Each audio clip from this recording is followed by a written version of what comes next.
मुस्तफा, आप जानकारी दें। आप लगातार उनके काफिले के साथ ही चल रहे हैं। आप और बताएं, अभी काफिला कहां पर पहुंचा हुआ है, क्या स्थिति है, क्या है मकसद पुलिस का, किस तरह के सवाल उनसे पूछे जाएंगे, क्या वास्तव में लॉ एंड ऑर्डर को बिगाड़ने का काम किया गया है राणा दंपति की ओर से?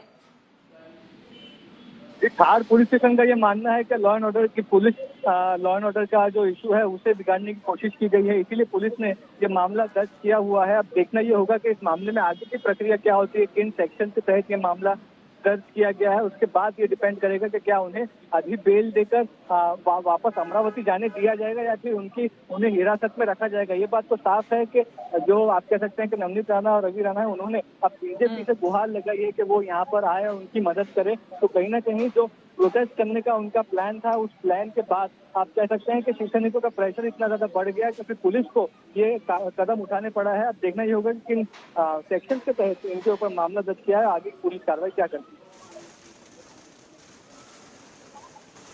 आगे की पूरी कार्रवाई क्या रहती है, ये महत्वपूर्ण रहेगा जानना। लेकिन इन सब के बीच एक और सवाल है। देखिए, पॉलिटिक्स भी नेताओं की किस तरह से आगे बढ़ रही है। एक सांसद, एक विधायक, एक दंपति, राणा दंपति, जिनको लेकर शिवसेना की ओर से ये जो कार्रवाई की गई है, दोनों अपनी अपनी पॉलिटिक्स को लेकर आगे की ओर बढ़ने की कोशिश में। लेकिन नवनीत राणा लगातार बीजेपी के नेताओं से मदद भी मांग रही हैं और मुस्तफा उनकी ओर से बाकायदा देवेंद्र फडणवीस और नारायण राणे का नाम लेकर कहा गया कि लोकतंत्र को बचाने का वक्त है, आप साथ दें, ध्वस्त हो रहा है महाराष्ट्र में लोकतंत्र। इन नेताओं की ओर से कोई प्रतिक्रिया आई है? देवेंद्र फडणवीस, नारायण राणे? जी बिल्कुल, दोनों ने प्रेस कॉन्फ्रेंस पूरे दिन भर में ली थी। फडणवीस साहब ने ये कहा था कि ये प्रोटेस्ट नहीं होना चाहिए, नहीं तो कल पीएम की विजिट में प्रॉब्लम होगा। नारायण राणे ने शिवसेना के ऊपर कई आरोप लगाए, लेकिन अभी जो नवनीत राणा ने दी है प्रक्रिया, वो अभी कुछ ही मिनटों पहले दी है। अब इसमें बीजेपी मैदान में उतरती है या नहीं, ये देखना होगा, क्योंकि नवनीत राणा और रवि राणा दोनों ही ये कहते हैं कि वो लोग इंडिपेंडेंट कैंडिडेट है, किसी पार्टी के कैंडिडेट नहीं है, किसी पार्टी के पॉलिटिक्स पे एजेंडा नहीं कर रहे हैं। वो लोग अपना कह सकते हैं कि महाराष्ट्र पे जो प्रॉब्लम है, चाहे वो जॉबलेसनेस का हो या बाकी जो, उसके खिलाफ यहाँ पर हनुमान चालीसा पढ़ने के लिए आए हुए। तो अब देखना ही होता है कि इसमें आगे की कार्रवाई क्या होती है, क्या बीजेपी यहाँ पे मैदान में उतरती है नवनीत राणा और रवि राणा के सपोर्ट में, क्योंकि साफ तौर पर ये दिख रहा है कि उन्हें पुलिस स्टेशन लाया गया है। आगे की कार्रवाई अपेक्षित। यहाँ पर एक और सवाल है। कल प्रधानमंत्री नरेंद्र मोदी मुंबई जा रहे हैं और आज हमने देखा दिन भर के हंगामे के बाद जो बडनेर सीट से निर्दलीय विधायक हैं रवि राणा, जिसकी तस्वीरें भी हम दिखा रहे हैं, नवनीत राणा के जो पति हैं, उनकी ओर से बयान जारी कर कहा गया कि कल प्रधानमंत्री मुंबई आ रहे हैं मोदी, इसीलिए हम उनके कार्यक्रम में विघ्न नहीं डालना चाहते। मातोश्री जाकर हनुमान चालीसा पढ़ने के फैसले को वापस लेते हैं। जब फैसला वापस ले लिया गया, सारी चीजें नॉर्मल हो गई, उसके बावजूद शिवसैनिक डटे रहे, जमकर हंगामा होता रहा और फाइनली अब थाने लेकर चला जाया गया है नवनीत राणा और उनके पति रवि राणा को। मैं विनती करूंगी कि इस चीजों को ध्यान में रखते हुए ये महाराष्ट्र को आपकी जरूरत में कितनी। मुस्तफा, अपनी बात को आगे बढ़ाएं प्लीज आप। जी बिल्कुल, चलिए अपने संवाददाता मुस्तफा शेख के पास हम चलेंगे, उसके पहले ये तस्वीरें आपको दिखा रहे हैं। जी जी जी जी, अपनी बात को आगे बढ़ाएं। यहाँ पर देख सकते हैं कि शिव सैनिक जो है वो फिर से खार पुलिस स्टेशन के बाहर जमा होना शुरू हो चुके हैं। बात बहुत महत्वपूर्ण रहेगी कि कल तक की लॉ एंड ऑर्डर की स्थिति क्या होती है मुंबई में, क्योंकि मुंबई में कल प्रधानमंत्री नरेंद्र मोदी की विजिट है और उसके पहले मुंबई पुलिस की चाहती थी कि लॉ एंड ऑर्डर सिचुएशन पूरी तरह से कंट्रोल में रहे।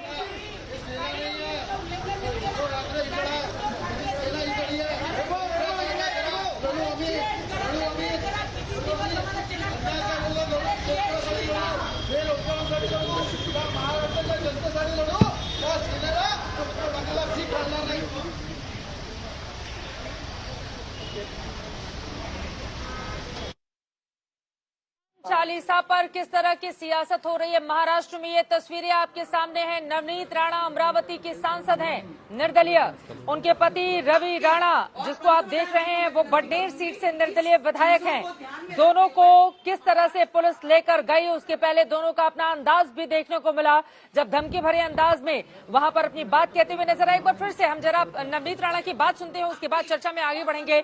नवनीत राणा की ओर से जब पुलिस भारी तादाद में उनके घर के भीतर पहुंची हुई थी, मुंबई के खार स्थित निवास पर, उसके बाद उनकी ओर से क्या कुछ कहा गया, किस तरह से पुलिस जबरदस्ती उनको उनके घर से लेकर निकली है थाने के लिए, एक बार सुनते हैं। उसके बाद इस बारे में ग्राउंड जीरो पर जाकर और डिटेल देंगे आप। पंतप्रधान जी को मैं विनती करूंगी कि इस को ध्यान में रखते हुए ये महाराष्ट्र को आपकी जरूरत में कितनी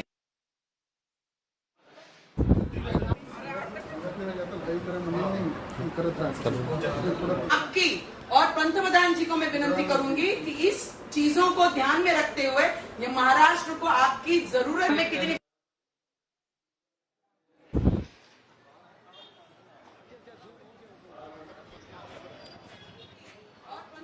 पंत प्रधान को मैं विनती करूंगी कि महाराष्ट्र संकट में है, आप इसका निदान करें। पंत प्रधान यानी कि प्रधानमंत्री नरेंद्र मोदी से वो विनती कर रही थी। हालांकि ये बयान उनका पहले का है।